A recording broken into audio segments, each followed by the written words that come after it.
السلام علیکم محترم ناظرین، آج کی ویڈیو میں ہم آپ کے ساتھ ڈاکٹر اسرار احمد کا وہ بیان شیئر کریں گے جس میں انہوں نے مسجد اقصیٰ کے بارے میں چند باتوں کی وضاحت کی ہے۔ تو آئیے دیکھتے ہیں، اور یہ الفاظ ڈاکٹر اسرار احمد کے ہیں۔ اب نوٹ کر لیجئے، اگر آپ ان باتوں کی تفصیلات پڑھنا چاہتے ہیں تو کتاب الملحمۃ العظمیٰ پڑھیے۔ بدترین عذاب عربوں کے سروں پر کھڑا ہے۔ ایک عظیم جنگ ہونے والی ہے جسے الملحمۃ العظمیٰ کہا گیا ہے۔ میں اس کی گواہی بھی آپ کے سامنے پیش کرتا ہوں۔ اسے عیسائی آرمگیڈون کہتے ہیں۔ پہلے ایک شخص نے کروشیر کا لفظ بول دیا تھا، پھر واپس لے لیا، مگر سچی بات زبان سے نکل جاتی ہے۔ فقیہ مجتہد نے کہا کہ بہت بڑا نقصان عربوں کو ہونے والا ہے۔ گریٹر اسرائیل قائم کیا جائے گا۔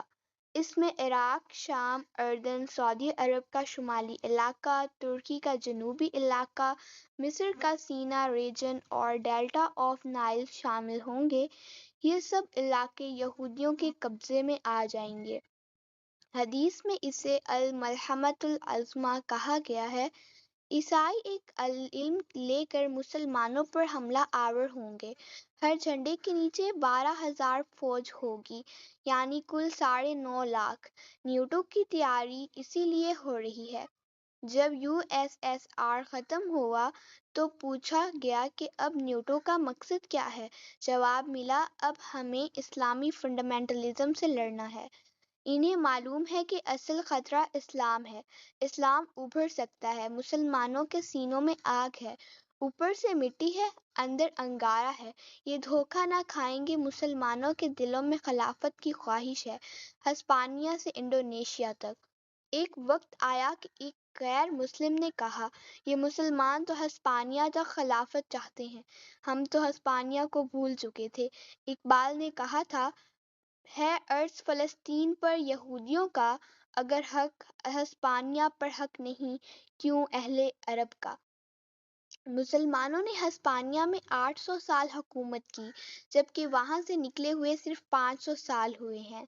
مگر یہودی 2000 سال سے فلسطین سے نکالے گئے تھے۔ عربوں کے سینے میں خنجر گھونپا گیا، جو چاہتا ہے کر جاتا ہے، کوئی پوچھنے والا نہیں۔ امریکہ اسرائیل کی حفاظت اپنے بیٹے کی طرح کرتا ہے۔ حضور صلی اللہ علیہ وآلہ وسلم نے فرمایا، جب وہ جنگ ہوگی تو ایک باپ کے 100 بیٹے ہوں گے، 99 ختم ہو جائیں گے، صرف ایک بچے گا۔ یہ صحیح حدیث ہے۔ فرمایا، عربوں کے لیے ہلاکت ہے، عربوں کے لیے بربادی ہے۔ آج عرب مغربی تہذیب کے پیچھے چل پڑے ہیں۔ دبئی میں مغربی معاشرہ قائم ہو چکا ہے، اب سعودی عرب بھی اسی راہ پر چل پڑا ہے، اور دوسرے نمبر پر ہم پاکستانی ہیں۔ جو کچھ میں کہہ رہا ہوں وہ یقینی ہے، حدیث صحیح ہے، اگرچہ بعد میں حالات پلٹیں گے۔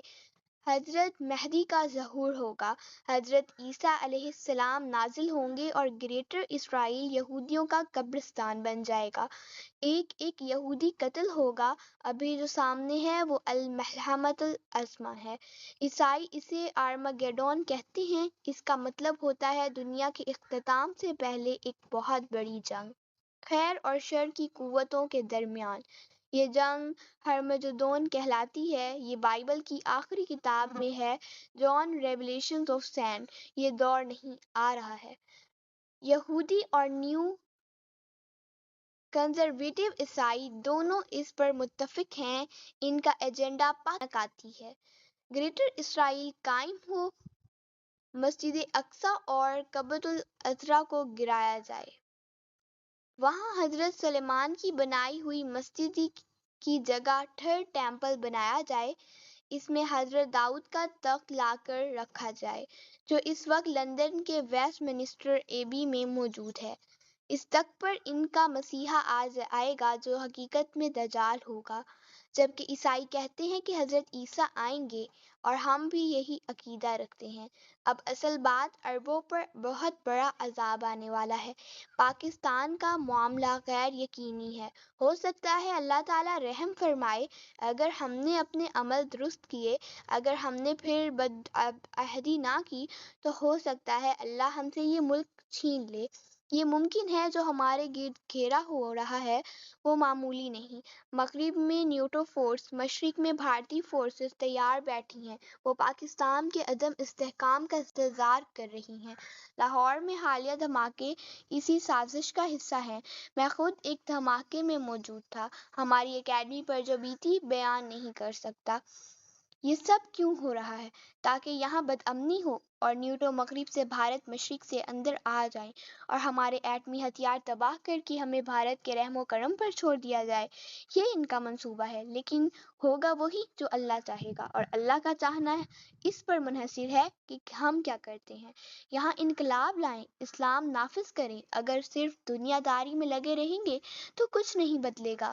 صحابہ نے جانیں دی تھیں، 12 سال تک مکی دور میں تکلیفیں برداشت کی تھیں۔ یوم طائف یاد ہے؟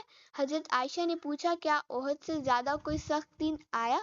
احد پر حضور صلی اللہ علیہ وآلہ وسلم نے چہرہ مبارک پر زخم آئے، دندان مبارک شہید ہوئے۔ صحابہ نے خود کی کڑیاں دانتوں سے نکالنے کی کوشش کی، دانت ٹوٹ گئے، اتنا خون نکالا کہ آپ بے ہوش ہو گئے، مشہور ہو گیا کہ شہید ہو گئے۔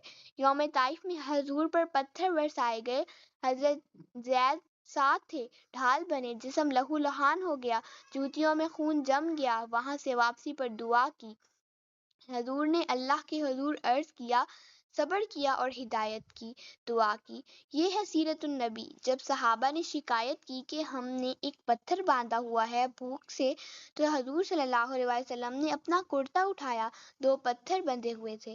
یہ سب کچھ اس لیے بیان کیا تاکہ ہمیں یاد رہے، انقلاب ایسے نہیں آتا، قربانی دینی پڑتی ہے۔ میری کتاب منہج انقلاب نبوی اسی پر ہے۔ یہ انقلاب کیسے آیا؟ اگر دل میں آرزو پیدا ہو گئی ہو کہ اللہ مجھے بھی قبول کر لے تو یہ کتاب ضرور پڑھیے۔